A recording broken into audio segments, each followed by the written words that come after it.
The morning my director called me into her office, I already knew something was wrong. Not because anyone had warned me. Not because I had done something careless. It was the silence.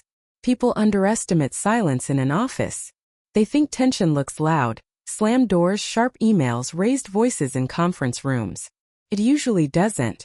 Most of the time, tension moves quietly. It lingers in pauses that last a second too long. In conversations that stop the moment you walk by. In people suddenly finding something very interesting on their computer screen when you enter the room. That morning I felt all of it. My name is Lauren Pierce. I'm 39 years old. And at that point I had spent almost 6 years working for the same consulting firm in downtown Chicago. 6 years of arriving early. 6 years of staying late. 6 years of making myself useful enough that people forgot where my job description ended. When the message appeared on my screen, "Sophia would like to see you." Immediately, I stared at it for a full 10 seconds before standing up. No context. No explanation. Just immediate. I remember smoothing my blouse before walking down the hallway. Strange what your brain focuses on when something bad is coming. Not fear. Not anger. I was worried about wrinkles in my shirt. Her office door was already half open. She didn't look at me when I stepped inside. She was staring at a document on her desk, tapping one finger against the wood surface with mechanical precision. I closed the door behind me. Still nothing. No greeting. No eye contact. Then finally she looked up. And immediately I understood this conversation had already happened before I entered the room. Not with me. Inside her own head. She had rehearsed it. "You've been interviewing elsewhere." Not a question. A statement. Flat. Cold. Finished. I sat down slowly. The leather chair creaked louder than it should have. For a second I honestly thought I misheard her. My brain refused to process the sentence. She leaned back. Folded her arms. Waited. No follow-up. No explanation. Just waiting for me to confirm what she already knew. I opened my mouth. Closed it again. And somehow that tiny hesitation told her everything. Her lips tightened. Not anger. Satisfaction. The kind people wear when reality finally confirms what they've been hoping for. So it's true. There it was. Not disappointment. Not betrayal. Relief. That bothered me more than the accusation itself. I had worked under Sophia Bennett for almost 5 years. Long enough to understand how carefully she managed appearances. In meetings she spoke softly. She smiled often. She remembered birthdays. She asked about people's children. Everyone thought she was kind. What most people never notice was how transactional every gesture felt. Nothing was casual with her. Every compliment had a purpose. Every favor created debt. And loyalty was never appreciated. Only expected. I said nothing. Mostly because I suddenly understood something uncomfortable. This wasn't about me applying somewhere else. This had been building for a long time. She reached for a folder sitting beside her laptop. Didn't open it. Didn't need to. "You've been increasingly distracted lately." That almost made me laugh. Distracted. I had personally salvaged 3 failing client projects in the last quarter. One of them required working through an entire weekend. Another kept me in the office until nearly midnight for 4 consecutive days. Distracted. Interesting choice of word. She kept talking. "We've had concerns regarding your long-term commitment to leadership objectives." Leadership objectives. Corporate language always fascinated me. How people learn to hide cruelty behind polished vocabulary. She could have simply said what she meant. "I found out you stopped trusting me." Instead, she wrapped it in management terminology. There was a strange smell in her office. Vanilla-scented candle. Too sweet. It mixed badly with the stale coffee sitting beside her keyboard. I remember focusing on that smell because listening to her had suddenly become impossible. Then she said it. "We're terminating your employment effective immediately." There it was. 6 years compressed into one sentence. I expected anger. Instead I felt embarrassment. Not because I was being fired. Because suddenly everything started making sense. The delayed promotions. The changing excuses. The carefully vague promises. The constant reminders about patience. I had mistaken manipulation for leadership for years. And now I was sitting here realizing I had helped build the exact structure keeping me trapped. Sophia watched me carefully, waiting. She wanted a reaction. Tears maybe. An argument. Shock.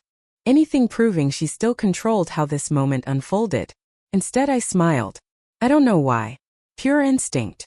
The kind of smile people make when their nervous system disconnects before emotion catches up. She didn't smile back. Two people from human resources were already standing outside the glass office wall. I noticed them immediately. That detail mattered.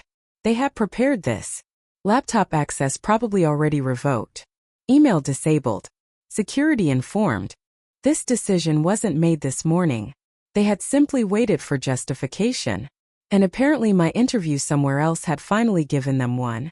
Sophia exhaled slowly, like she had been waiting months for this exact conversation. You should have been more careful, Lauren. That sentence stayed with me longer than anything else. Not thank you for your work. Not we appreciate your contribution. Not even fake corporate sympathy. Just that. You should have been more careful. Careful doing what? Trying to leave? Trying to grow? Trying to stop being useful without reward? I stood up slowly. My knees felt weak, but I refused to let it show. I grabbed my bag. One HR representative stepped closer, prepared to escort me. Like I was dangerous now. Amazing how quickly loyalty expires once you stop being profitable. I walked back toward my desk. The office suddenly felt unfamiliar. Same gray carpet. Same fluorescent lights humming overhead. Same rows of desks. But now every single detail looked hostile. A woman from accounting looked up when I approached. She immediately looked back down. Across the room someone whispered something. Nobody moved. Nobody helped. And I didn't blame them. Fear spreads fast in corporate spaces. Everyone understands the unspoken rule. Stay invisible when management is making an example out of someone. I packed quickly. Notebook. Phone charger. Family picture. A ceramic coffee mug I had forgotten was mine. My hands were shaking slightly. I hated that. Not because I was scared. Because I knew Sophia was probably watching through the office glass wall, still checking whether I would break. I refused to. One of my coworkers, Daniel from Project Operations, looked like he wanted to say something. His mouth opened, then closed again. He stared at the floor. I gave him a small nod. I understood. Silence is survival when your paycheck depends on obedience. The HR woman stayed exactly 2 steps behind me as I walked toward the elevator. Not touching me. Didn't need to. The message was obvious. Leave.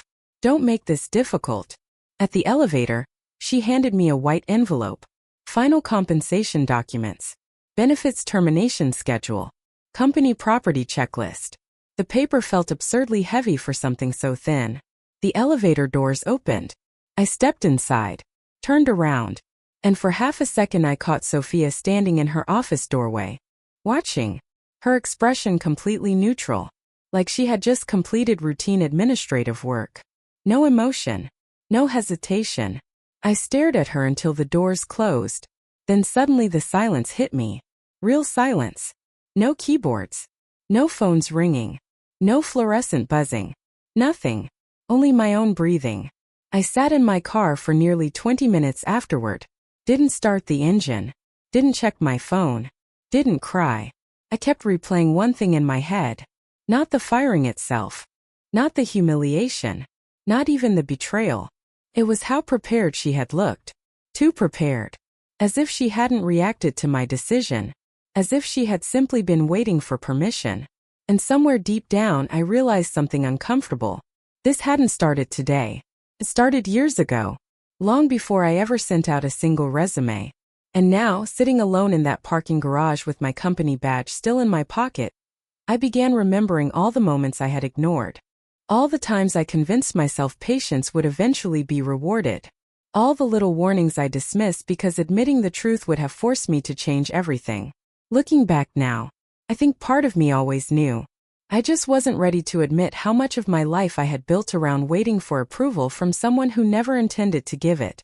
The strange thing about betrayal is that most of the time it doesn't feel sudden. People imagine betrayal as one catastrophic moment. A dramatic revelation. A door slamming shut. An argument. Some obvious point where everything changes. Real life rarely works that way. Usually betrayal happens slowly enough that you start adapting to it without realizing you're being hurt.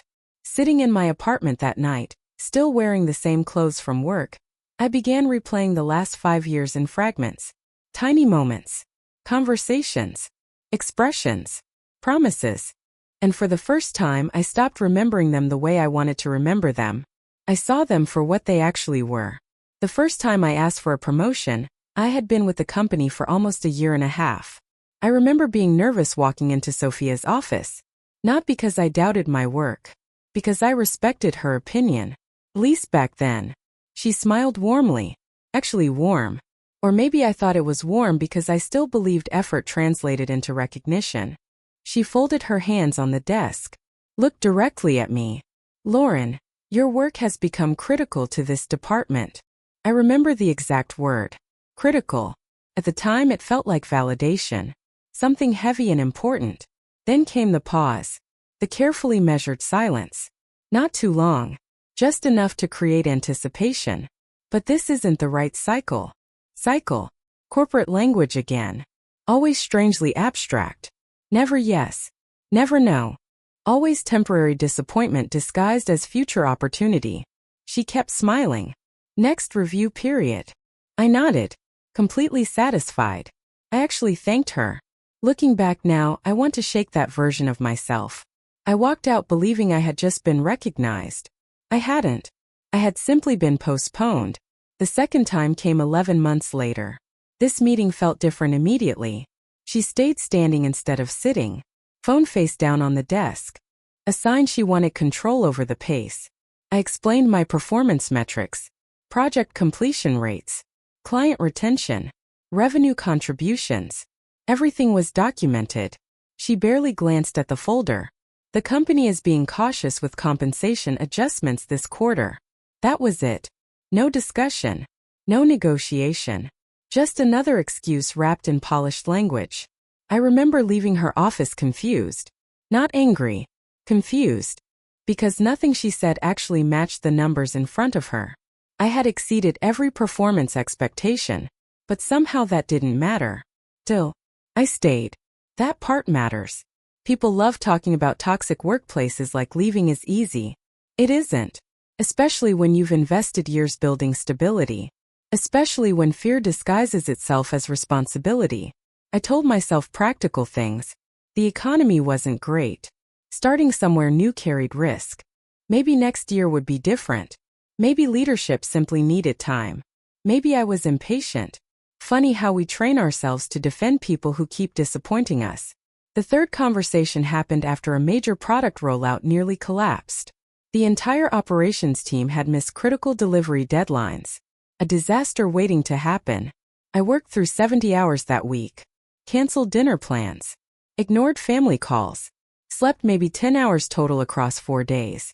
I rebuilt half the launch infrastructure manually because nobody else knew how the systems connected. When everything finally stabilized, executives started noticing. For 3 days straight, people congratulated me. Managers stopped by my desk. Co-workers called me a lifesaver. Even the VP sent a company-wide recognition email. And then Sophia called me into her office. I remember feeling calm. Confident. This time felt different. She started smiling immediately. You saved this quarter. Her exact words. Saved this quarter. I felt my chest tighten. This was it.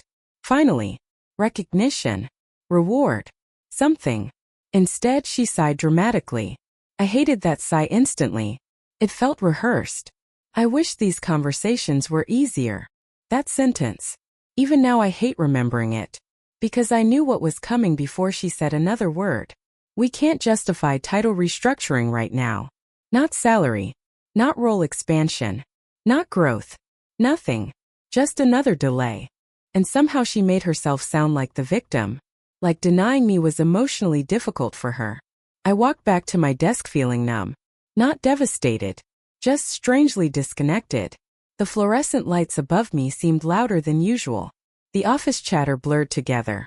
Someone asked if I wanted coffee. I don't even remember answering. That evening something happened I still think about sometimes. I was standing in the break room heating leftover pasta when 2 coworkers started quietly discussing salaries. One of them complained about management freezing raises. And without thinking, I defended Sophia. Actually defended her. I said leadership probably had bigger priorities. I said executives understood things employees couldn't see. I said patience mattered. The words came out automatically, like muscle memory. One of them stared at me for a second. Not angry. Not irritated. Something worse. Pity. That expression bothered me all night. It stayed in my head longer than the conversation itself. I didn't understand why until much later. The fourth rejection happened through email. No meeting this time. That should have been enough warning. I had submitted another formal compensation review request after leading a successful multi-client integration project. The notification appeared while I was working. Just one short email. No greeting. No discussion. No acknowledgement of performance. At this time we are unable to move forward with compensation restructuring. We appreciate your continued dedication. I stared at the screen for almost a minute. My stomach sank before I consciously understood why. That email changed something. Not dramatically. Not enough for me to quit. But enough to create the first real fracture. The crack people notice only after pressure builds long enough. Later that afternoon Sophia stopped by my desk. Actually stopped. She leaned against the cubicle wall casually. Smiling. You know, Lauren. People like you are hard to replace. There it was. The sentence I didn't understand then. Hard to replace. First glance it sounds like praise. It isn't. I understand that now. She wasn't complimenting me. She was explaining exactly why I would never move. She needed me exactly where I was. Promoting me meant creating uncertainty. Paying me properly meant acknowledging my value. And acknowledging value gives people options. Keeping me underpaid made me dependent. I just hadn't realized it yet. That night I sat at my kitchen table eating cold takeout noodles straight from the container. No television. No music. Just silence. I remember staring at the city lights outside my apartment window, trying to convince myself I was overthinking everything, because the alternative felt dangerous. Admitting the truth meant admitting I had wasted years waiting for fairness inside a system designed specifically to avoid giving it. And I wasn't ready for that realization. So I stayed. Again. Months passed. Projects piled higher. Responsibilities increased. My actual role slowly expanded far beyond my contract. People started consulting me before making operational decisions. Junior staff came directly to me instead of managers.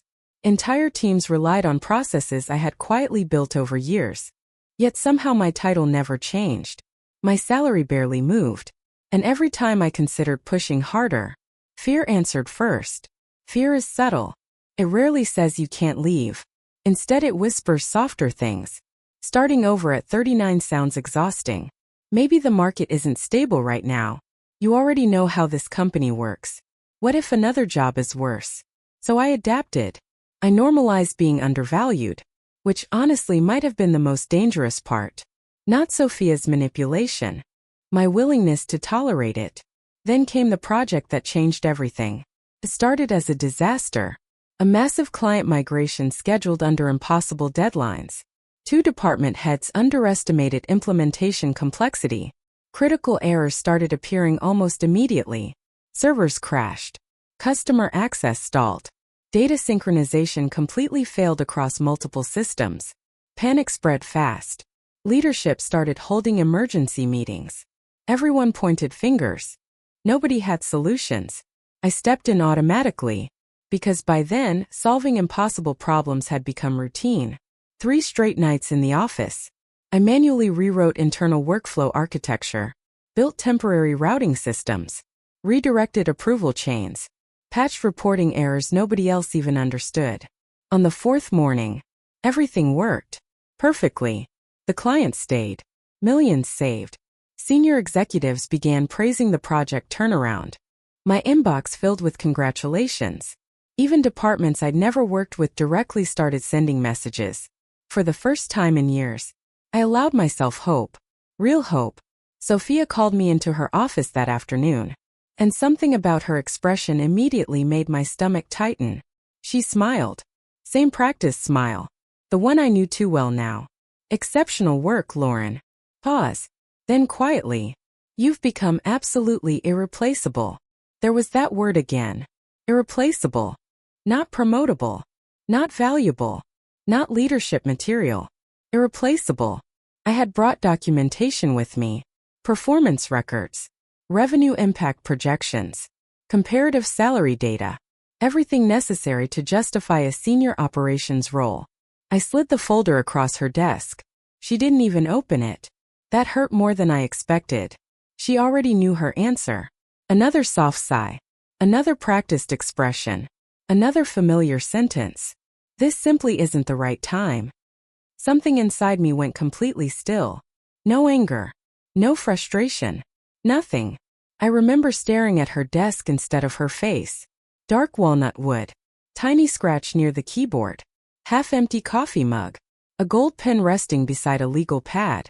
My brain focused on meaningless details because emotionally, something had finally snapped. I folded the folder closed. Slowly. Carefully. She kept talking but I stopped listening. There was no point. I walked out afterward feeling strangely calm. Too calm. The kind of calm people mistake for acceptance. But it wasn't acceptance. It was something else. For the first time in 6 years, I stopped imagining a future inside that company. That night I opened my laptop at home. The apartment was silent except for the low hum of the refrigerator across the kitchen.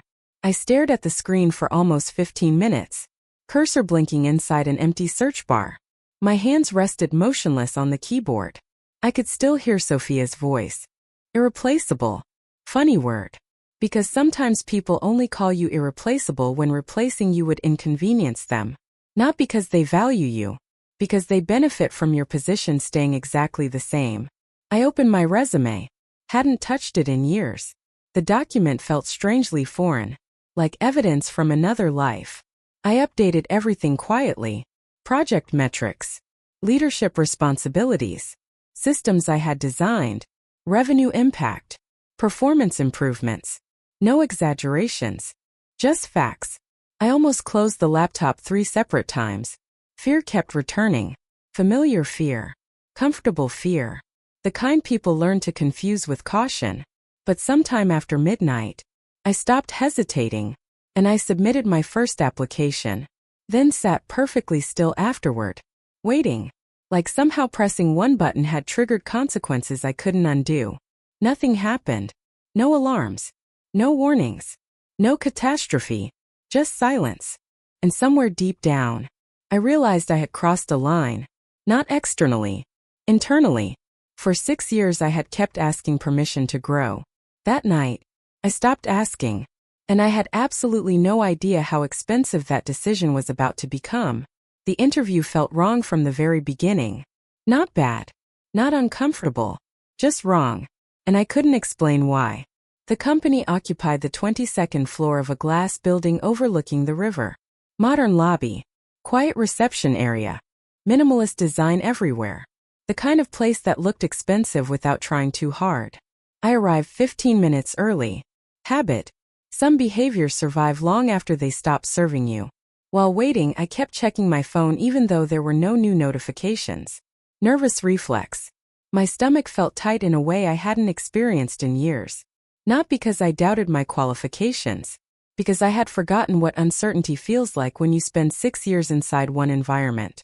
Comfort can become its own prison. A woman in a navy blazer approached and introduced herself. Claire. Senior Operations Director. Her handshake was firm. No exaggerated friendliness. No corporate enthusiasm. She led me toward a conference room at the end of a long hallway. 3 people were already inside. No small talk. That immediately stood out. Usually interviews begin with ritual conversation. Traffic. Weather. Weekend plans. Artificial comfort before evaluation begins. Not here. I sat down. One of them nodded politely. Then without warning, Claire slid a printed document across the table. I stared at it, and immediately my pulse changed.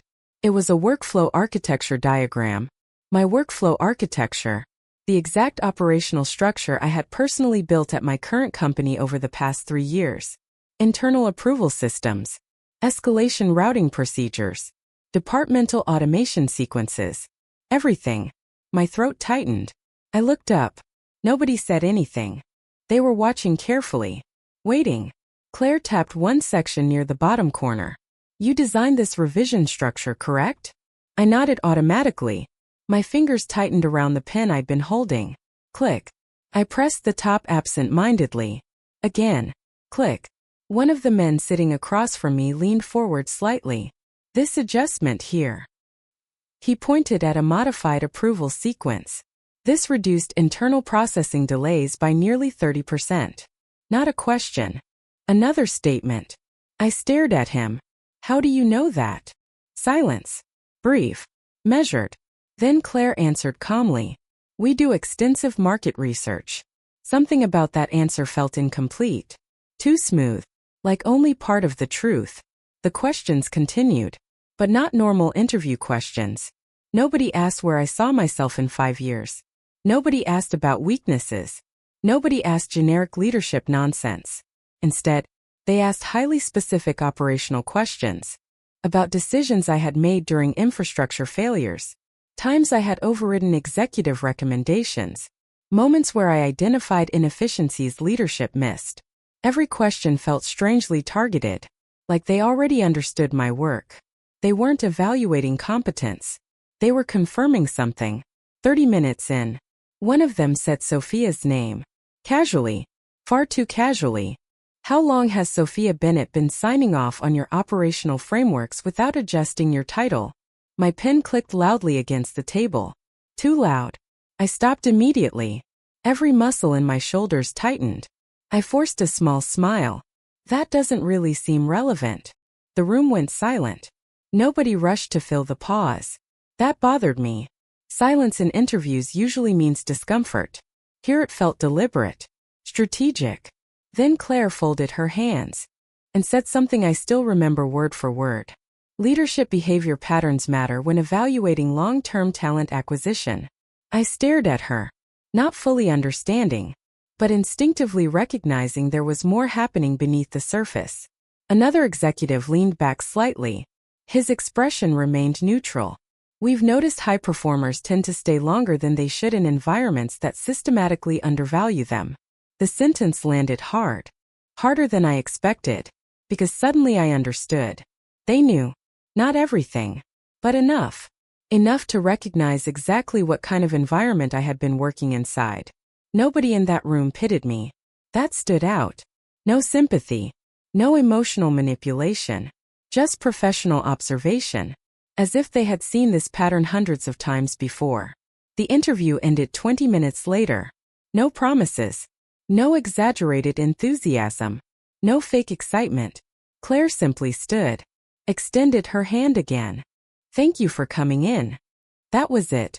Walking back toward the elevator, my chest felt strangely tight. I kept replaying every question. Every pause. Every expression. The way they already knew details they shouldn't have known. Something about that interview didn't feel like recruitment. Felt like investigation. By the time I returned to the office later that afternoon, I had almost convinced myself I was imagining things. I walked toward my desk, opened my laptop. The screen flickered, then immediately went black. I frowned, pressed the keyboard. Nothing. Tried again. Still dead. First I assumed technical failure. Then I noticed someone standing nearby. Kevin from IT. He wouldn't look directly at me. His posture immediately told me everything. He shifted awkwardly. Cleared his throat. Access has been disabled. 3 words. Quiet. Uncomfortable. I stared at him. What? He swallowed. Still avoiding eye contact. I'm sorry, Lauren. That was when I understood. Not technical failure. Not accident. I looked toward Sophia's office. The door was closed. Blinds partially drawn. She already knew. The realization moved through me slowly. Cold. Sharp. The interview. The sudden termination. The timing. Somehow, she had found out. I stood motionless for several seconds. Kevin stepped backward. Like proximity itself made him uncomfortable. I wanted to ask questions. Demand explanations.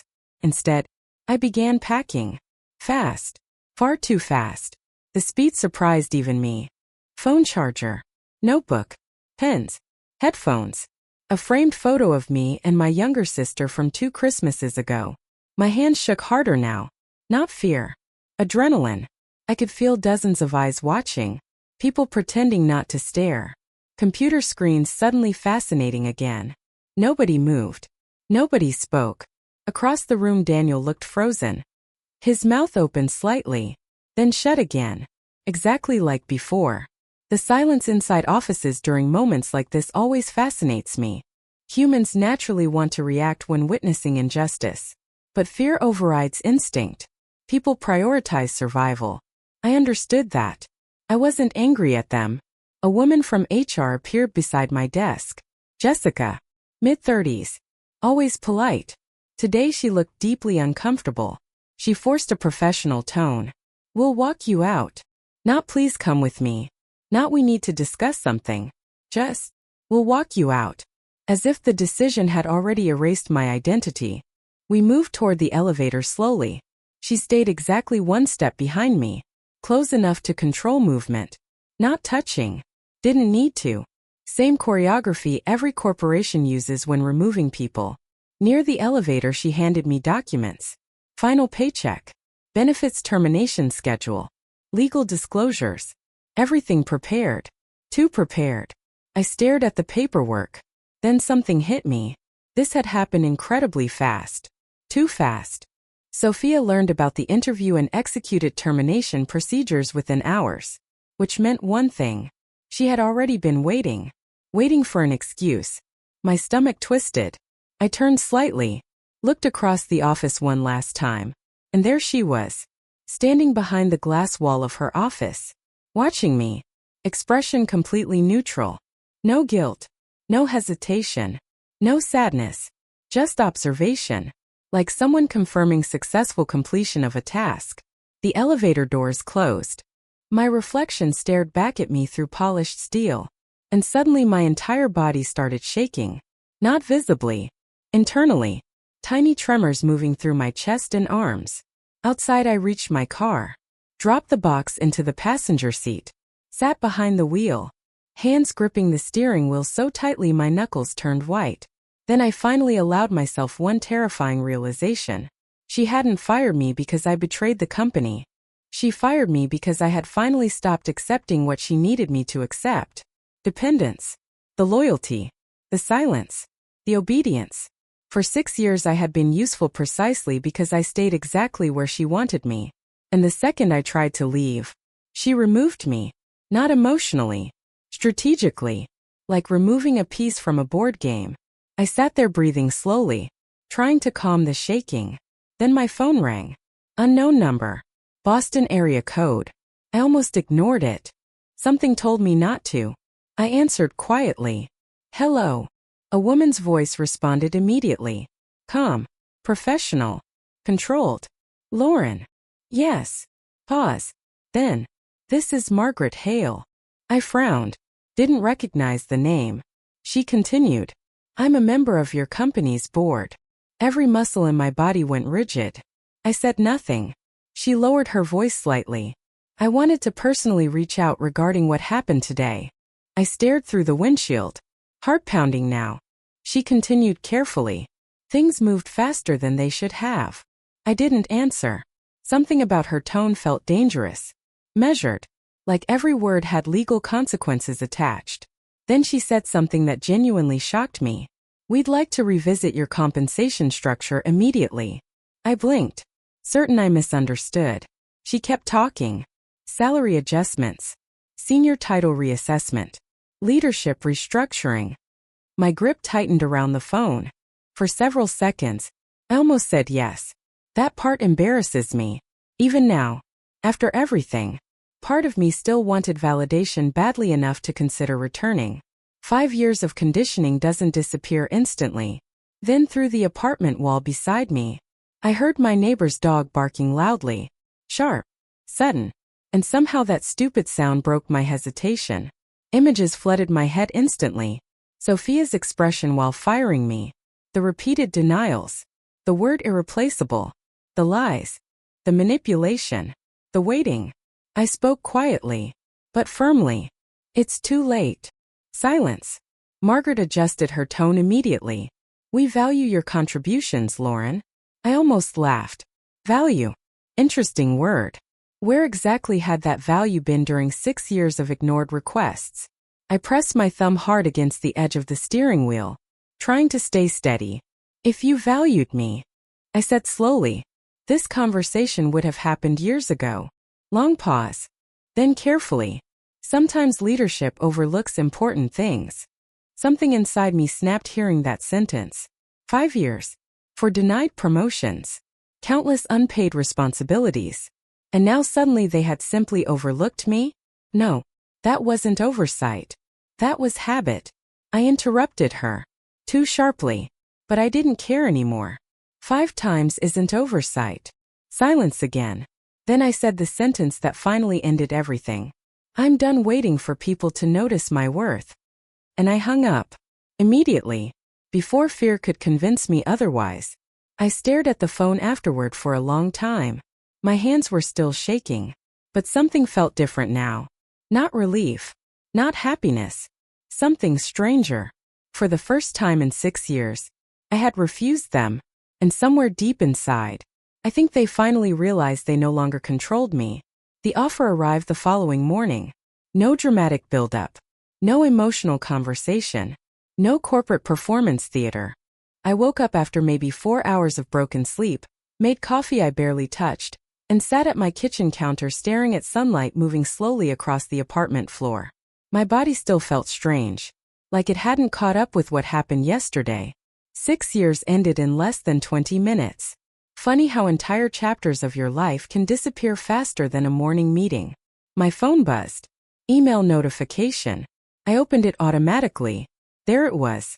A formal offer letter from the company I had interviewed with. Clean formatting. No unnecessary language. No exaggerated promises. Straight facts. Senior Director of Operations. I read the title 3 separate times. Senior Director. Not Coordinator. Not Manager. Director. I kept staring. Then my eyes moved lower. Compensation package. For a second I thought I misread the number. I blinked. Read it again. Then once more. It was nearly double what I had been making. Double. My stomach flipped immediately. Not excitement. Shock. Pure disbelief. I started mentally calculating every denied raise Sophia had blocked over the years. Every conversation. Every excuse. Every delayed promotion cycle. Combined, they still didn't equal what this company had offered me in one single document. A woman named Claire called 15 minutes later. Same calm voice from the interview. No fake enthusiasm. No emotional manipulation. We'd like to move quickly. That was her opening sentence. I appreciated that immediately. No sympathy about what happened yesterday. No awkward discussion about my termination. No pretending I needed emotional reassurance. Professional. Direct. Respectful. I asked only one question. Not about salary. Not about vacation time. Not about bonuses. Authority. I needed clarity.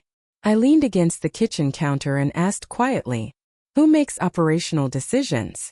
Short silence. Then Claire answered instantly. You do. I frowned.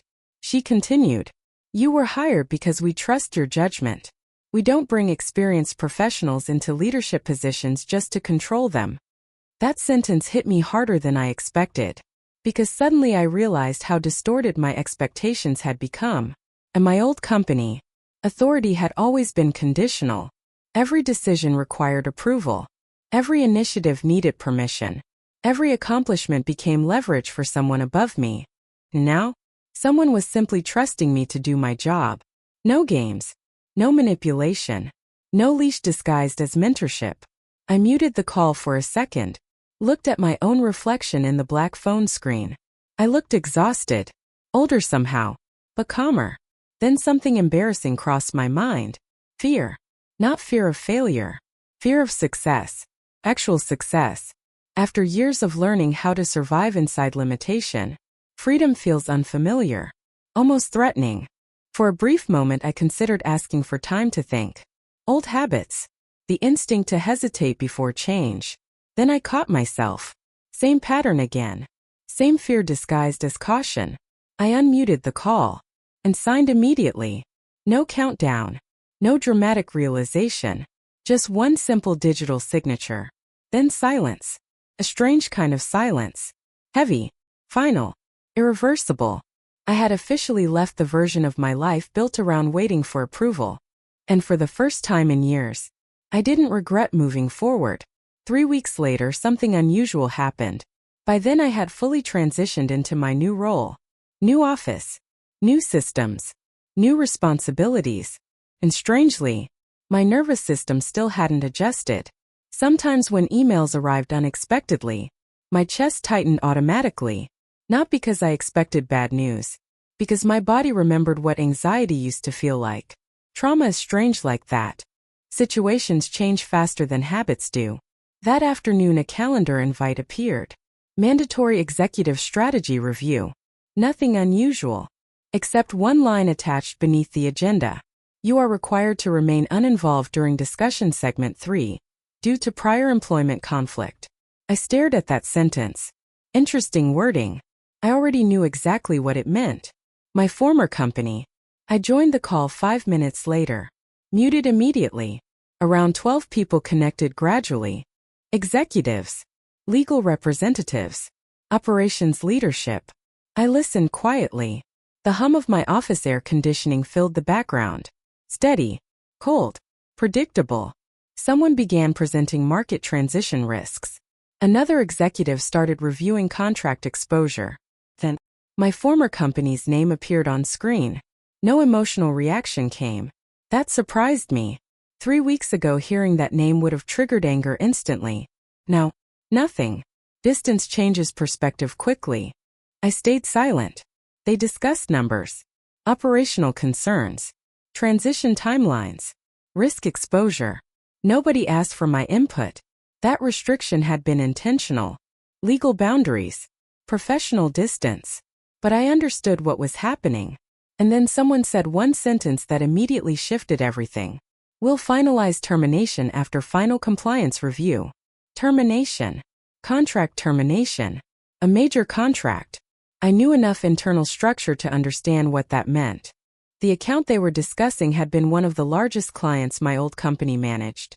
Massive revenue stream. Critical account. I sat perfectly still. Someone continued speaking. I stopped listening. Instead, my thoughts drifted unexpectedly. I remembered late nights inside that old office. Building systems.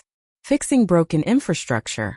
Staying until midnight while Sophia reminded everyone about company loyalty. I remembered defending her. Actually defending her. Convincing myself exploitation was professionalism. Funny what survival teaches people. The meeting ended. I closed my laptop before anyone officially disconnected. No one noticed. No one cared. And strangely, that felt liberating.